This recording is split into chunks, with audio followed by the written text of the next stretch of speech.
యేసు రక్తమే జయం పరిచర్య ప్రైజ్ ద లార్డ్. ఏప్రిల్ 5వ తేదీ 2024. ఈరోజు దేవుని వాక్యము, నిశ్చయముగా ముందుగతి రానే వచ్చును, నీ ఆశ భంగము కానేరదు. సామెతలు 23వ అధ్యాయం 18వ వాక్యము. అవును క్రీస్తునందు ప్రియులారా, దేవుడు వాక్కుమారని వాడు, వాగ్దాన పుత్రుడు. ఆయన ఈ దినాన మనకు ఇచ్చినటువంటి వాగ్దానం మన జీవితంలో ఆయన నెరవేర్చును. మొదట నీ స్థితి కొంచెమే ఉన్నను, తుదకు వృద్ధిని నిరీక్షణకర్తయగు దేవుడు నీకు కలగజేయును అని దేవుని వాక్యం సెలవిస్తుంది. దేవుని యందలి విశ్వాసంతో ప్రార్థించు, నీ ఆశ భంగము కానేరదు. నమ్మకమైన వానికి దీవెనలు మెండుగా కలుగును. కావున అతిక్రమములను దాచిపెట్టువాడు వర్ధిల్లడు, వాటిని ఒప్పుకొని విడిచిపెట్టువాడు కనికరము పొందును.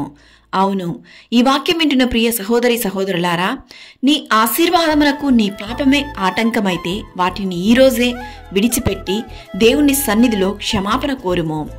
దేవుడు నిన్ను క్షమించి శుద్ధ హృదయంతో నీవు దేవుని వైపు తిరిగిన ఎడల ఆయన నీ పాపములన్నిటినీ క్షమించి నిన్ను ఆశీర్వదించును.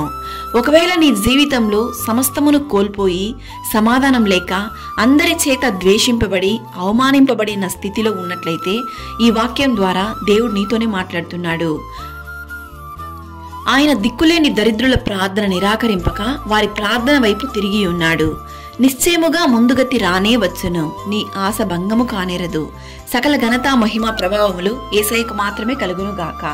ఆమేన్. God bless you.